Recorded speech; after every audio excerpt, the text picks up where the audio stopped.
जालोर के सांचौर हॉस्पिटल में चिरंजीवी योजना के नाम पर लूट का बड़ा मामला सामने आया, जिसके बाद गरीब परिवार इंसाफ के लिए उपखंड मुख्यालय के सामने धरने पर बैठ गया। पीड़ितों के मुताबिक अस्पताल वालों ने इलाज के लिए 1 लाख रुपए की वसूल किए थे, लेकिन मरीज अभी भी मौत से दो हाथ कर रहा है। बताया जा रहा है कि नसबंदी के दौरान डॉक्टर की लापरवाही के कारण परावा की रहने वाली हुआ देवी मेघवाल की यूरिन थैली फट गई, जिसके बाद महिला बिस्तर पर ही है और जिंदगी की जंग लड़ रही है। इस बीच सांचौर हॉस्पिटल के कर्मचारियों ने चिरंजीवी योजना के नाम करीब 1 लाख रुपए भी वसूल लिए और बोला आपके खाते में पैसे वापस आ जाएंगे। ऐसे में गरीब परिवार के ऊपर पहाड़ टूट चुका है और अब न्याय की गुहार को लेकर उपखंड मुख्यालय के आगे धरने पर बैठे हैं। पीड़ितों का कहना है कि उन्होंने मामले में राजस्थान संपर्क पोर्टल पर शिकायत दर्ज करवाई थी, लेकिन चिकित्सा विभाग के अधिकारियों ने पीड़ित परिवार का बयान लिए बिना ही हॉस्पिटल के पक्ष में फैसला सुना दिया। पीड़ित परिवार इसको लेकर मंत्री सुखराम बिश्नोई से भी गुहार लगा चुका है, लेकिन वहां भी सुनवाई नहीं हुई।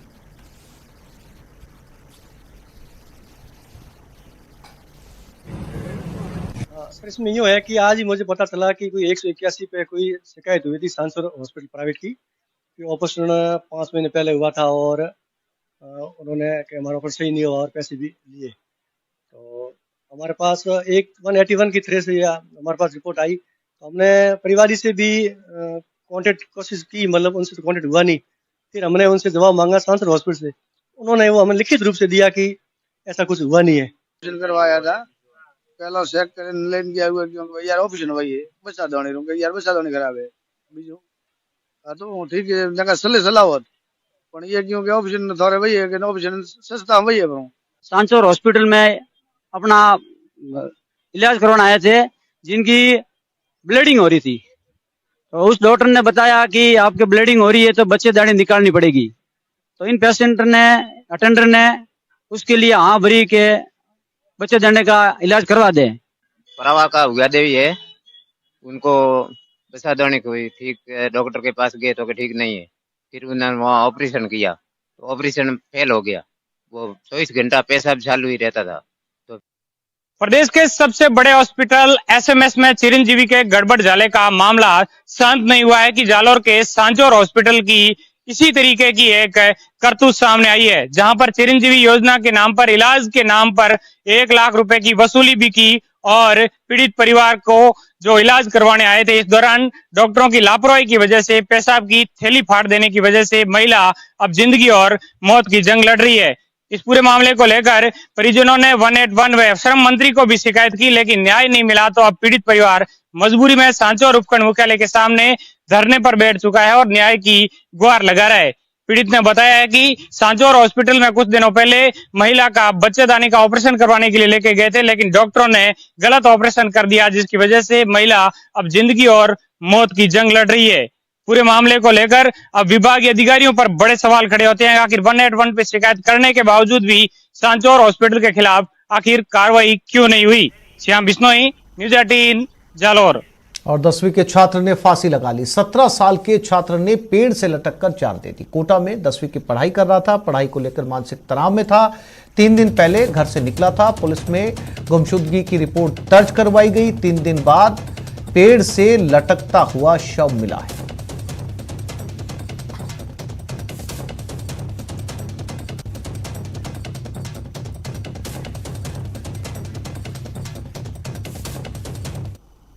ये खबर अलवर से, जहां एक नाबालिग के साथ सामूहिक दुष्कर्म का मामला सामने आया। बताया जा रहा है कि 15 साल के नाबालिग के साथ 19 अप्रैल की रात को 4 युवकों ने सामूहिक दुष्कर्म किया। इतना ही नहीं, नाबालिग को धमकी भी दी गई कि इस बारे में अगर किसी को बताया तो परिणाम बुरे होंगे। हालांकि पीड़िता के परिवार की शिकायत पर पुलिस ने मामला दर्ज कर मुख्य आरोपी को राउंड अप भी कर लिया है।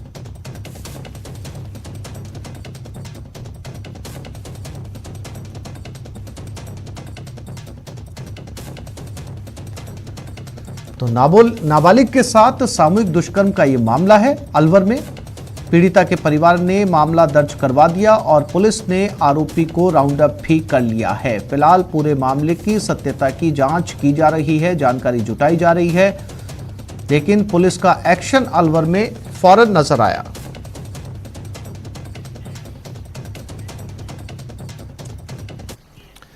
झुंझुनू के उदयपुर वाटी पुलिस ने नकली नोट चलाने वाले गिरोह को पकड़ने में सफलता हासिल की है। पुलिस ने इस मामले में 3 लोगों को गिरफ्तार किया और उनसे 11,400 रुपए के नकली नोट जब्त किए हैं। तीनों आरोपी हरियाणा के रहने वाले हैं। गिरफ्तारी के बाद पुलिस ने तीनों आरोपियों को कोर्ट में पेश किया।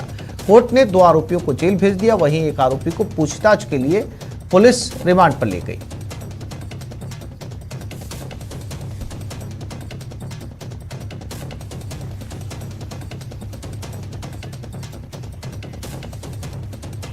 और डूंगरपुर में सीसीटीवी में कैद बाइक चोर। कांग्रेस ब्लॉक अध्यक्ष के घर के बाहर से बाइक चोरी।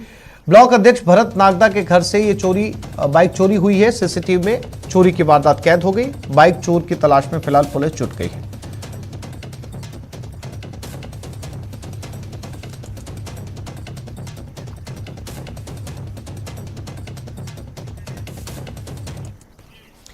बीकानेर में किसानों को बीज बांटने के नाम पर बड़े घोटाले का खुलासा हुआ। 5000 से ज्यादा किसानों को मुफ्त में देने के लिए कृषि विभाग की 4-4 किलो वाली मूंग की थैली कहां गई, ये किसी को पता नहीं। हालांकि कागजों में ये थैलियां किसानों को बंट गई हैं, लेकिन ये थैलियां किस किसान को मिली ये अब तक किसी को पता नहीं चल पाया। किसानों के अनुसार रिकॉर्ड में कुछ किसानों के नाम फर्जी लिखे हुए हैं, कुछ के नाम तो दर्ज किए गए हैं, लेकिन उन्हें बीज किट मिली ही नहीं, जबकि कुछ किसानों के नाम 2-2 बार लिखकर कागजी खानापूर्ति की गई है। बता दें कि किसानों को रबी और खरीफ फसल के दौरान उन्नत किस्म के बीज उपलब्ध कराए जाते हैं। खरीफ में मूंग की 5000 से ज्यादा किट वितरित करने के लिए कृषि विभाग को दी गई थी।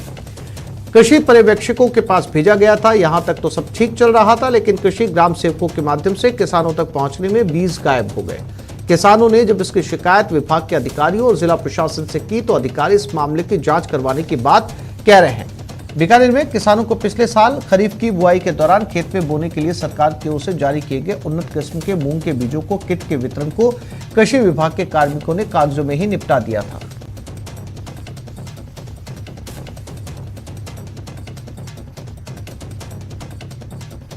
2021 के मूंगों का बीज वितरण किया गया। ग्राम पंचायत पीएचएम 10 बीडी, 14 बीडी, पावली, 34 केवाईडी, गुल्लूवाड़ी और 2 केल्डी पंचायतों में कृषि विभाग द्वारा 710 किसानों को बीज वितरण किया गया, जिसमें 608 SC ST के थे, 102 सामान्य के थे। हकीकत में यह है कि जो यहाँ किसान रहते थे उनको बीज दिया नहीं गया, बहुत बड़ी घपला किया गया है। जिनके नाम है वो यहाँ हकीकत में रहते नहीं है, कईयों के डबल नाम आ रहे हैं, कईयों के जिनको नाम लिखा है दर्ज है उनको हकीकत में आज तक बीज दिया नहीं। ये कृषि विभाग का बहुत ही बड़ा घोटाला है। हम इसके लिए 7/3/2022 को कृषि विस्तार अधिकारी को ज्ञापन दिया, आज तक कोई कार्रवाई नहीं हुई है।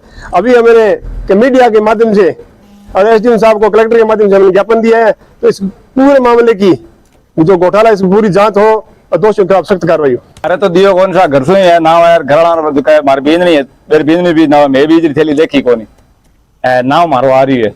वो लिस्ट आई, लिस्ट में देखे कटाई लिस्ट पहले गया दिन की होगा वो बीज तो SC ST में SC ST तो SC ST दे दो यार, मारा भी नाम आ रही है ना, और ये बीज ले कौन आ बात है।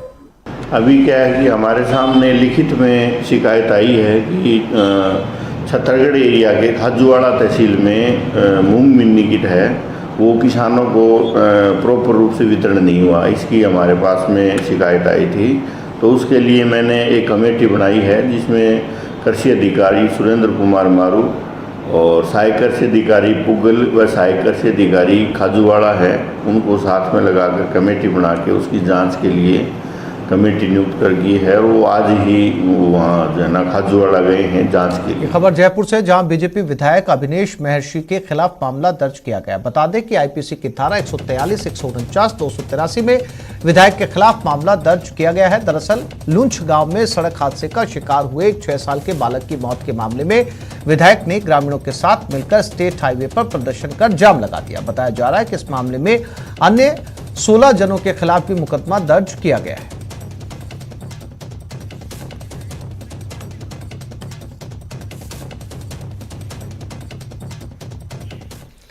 कोविड के बढ़ते मामलों पर सीएम गहलोत गंभीर है। सीएम आज हेल्थ डिपार्टमेंट की मीटिंग लेंगे। चिरंजीवी योजना पर चर्चा होगी। फ्री IPD OPD पर मंथन होगा। देश भर में कोविड संक्रमण फिर से बढ़ने लगा है। दिल्ली में संक्रमण दर 5% से ऊपर निकल चुका है।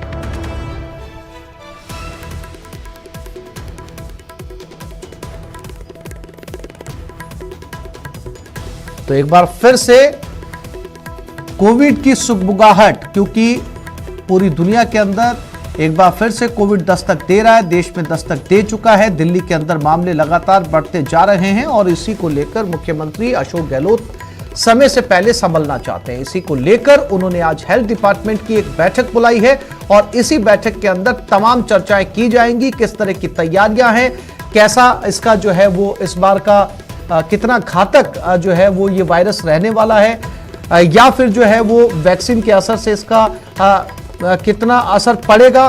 दिनेश शर्मा हमारे साथ जुड़ गए, दिनेश के साथ बात करते हैं। दिनेश, एक बार फिर से मुख्यमंत्री अशोक गहलोत कोविड को लेकर हमेशा संवेदनशील रहे हैं और समय से पहले उन्होंने तैयारी करने में यकीन रखा है। दिल्ली में जब मामले बढ़ रहे हैं तो राजस्थान को लेकर एक बार वो फिर से जो है वो सचेत है, मीटिंग बुलाई है। किस तरीके के निर्देश इसमें दिए जा सकते हैं मीटिंग में और कौन से फैसले लिए जा सकते हैं? दिनेश। बिल्कुल, देखिए चिंता लाजमी है क्योंकि केसेज जो है वो लगातार बढ़ रहे हैं और जिस तरह की खबरें आ रही है वो उसको लेकर जो है पहले ही सरकार जो है वो जो भी सावधानियां है वो बरत लेना चाहती है, क्योंकि लापरवाही भी बड़े स्तर पर देखने को मिल रही है अब लोगों में। लोग अब उतने गंभीरता से नहीं ले रहे हैं कोविड को, लेकिन अब क्योंकि एक बार फिर से केसेज बढ़ना शुरू हुए हैं तो फिर से जो है वो सरकार चाहेगी कि लोग जो कोविड प्रोटोकॉल है उसकी पालना करें। तो आज 3 बजे ये बैठक बुलाई गई है जिसमें चिकित्सा विभाग के मंत्री अधिकारी रहेंगे, इसके साथ ही गृह विभाग के अधिकारी और भी संबंधित विभागों के जो अधिकारी हैं वो उनसे चर्चा करेंगे और साथ ही कोविड प्रोटोकॉल की पालना पर जो है वो फोकस रह सकता है। अभी फिलहाल पाबंदियों जैसी स्थिति नहीं रहेगी, लेकिन कोविड प्रोटोकॉल की एक बार फिर से पालना करवाई जाए, ये जो है इस पर फोकस रहने की संभावना है, क्योंकि लोग जो है अब ना मास्क लगा रहे हैं, सोशल डिस्टेंसिंग की पालना कहीं देखने को मिल रही है, ना सैनिटाइज जो है वो लोग कर रहे हैं। तो एक बार फिर से अगर खतरे को रोकना है, क्योंकि अगर खतरा बढ़ता है तो वो पहले जैसी स्थितियां नहीं बने। हालांकि अब क्योंकि वैक्सीनेशन ज्यादातर लोगों का हो चुका है तो संभावना कम है कि पहले जैसी स्थितियां बने, लेकिन बावजूद इसके जो है वो सतर्कता बरता जाना जरूरी है। तो इसी सतर्कता के क्या कुछ इस बैठक में निकलकर सामने आता है, दिनेश नजर बनाए रखिएगा, अपडेट आपसे लेते रहेंगे। फिलहाल तमाम जानकारी के लिए आपका धन्यवाद।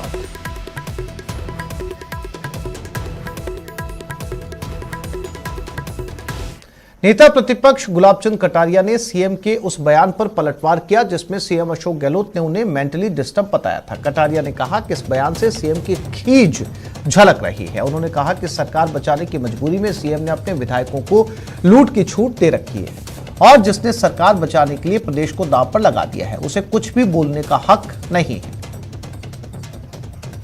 मुख्यमंत्री जी अभी खींचे हुए हैं, उनको पार्टी का इतनी तरफ से प्रेशर है और हर एक एमएलए इस समय काका जी बने हुए हैं और उनको खुश रखने के लिए उनको सब प्रकार की लूट करने के लिए छूट देनी पड़ी है।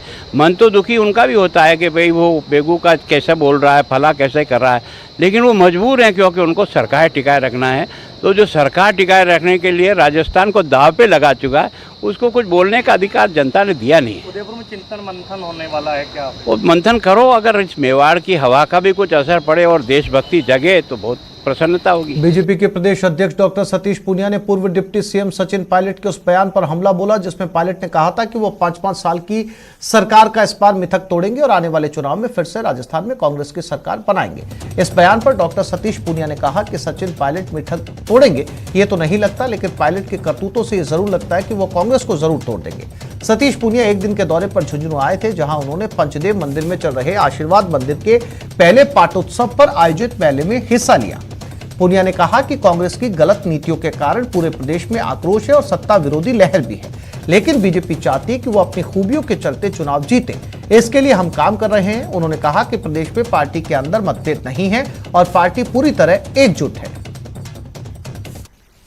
राजनीतिक तौर पर क्योंकि अभी चुनाव में समय है, लेकिन उससे पहले हम अपनी संगठन की गतिविधियों को पूरा करना चाह रहे हैं और खास तौर पर पार्टी की जो बूथ से समितियां हैं उनका गठन लगभग पूरा हो गया है। अब हम पन्ना प्रमुखों की नियुक्ति का अभियान चला रहे हैं। तो कुल मिलाकर चुनाव में जाने से पहले पार्टी को एक अतिरिक्त ताकत मिले, पार्टी खुद सशक्त हो, क्योंकि राजस्थान में एक जन धारणा है कि हर 5 साल बाद सरकार बदलती है। परसेप्शन वो पार्टी के पक्ष में दिखता है। दूसरा एंटी इनकम्बेंसी है, किसान कर्जा माफी, बेरोजगारी, भ्रष्टाचार, कानून व्यवस्था, ये सारे मुद्दे कांग्रेस के खिलाफ एक जन आक्रोश का कारण बनते हैं।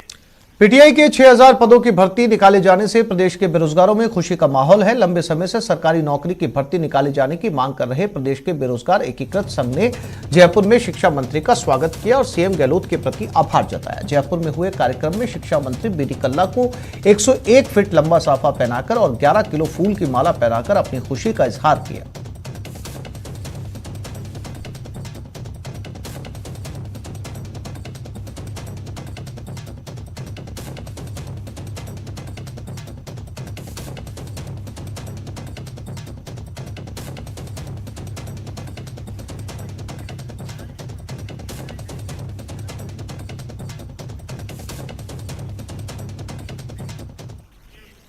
राजधानी जयपुर में धारव हाई स्कूल शिक्षा के क्षेत्र में नया बदलाव लाया है, जो अपने कोर मूल्यों और शैक्षणिक मॉडल के साथ नए बेंचमार्क स्थापित करने जा रहा है।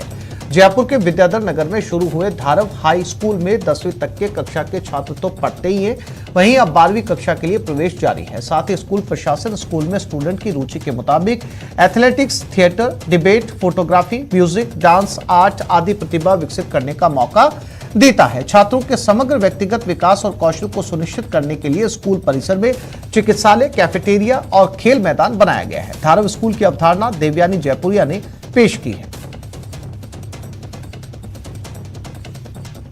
हमारा विजन यही है कि हम ज़्यादा से ज़्यादा बच्चों तक पहुंच सके, एक हैप्पी इन्वायरमेंट क्रिएट कर सके उनके लिए।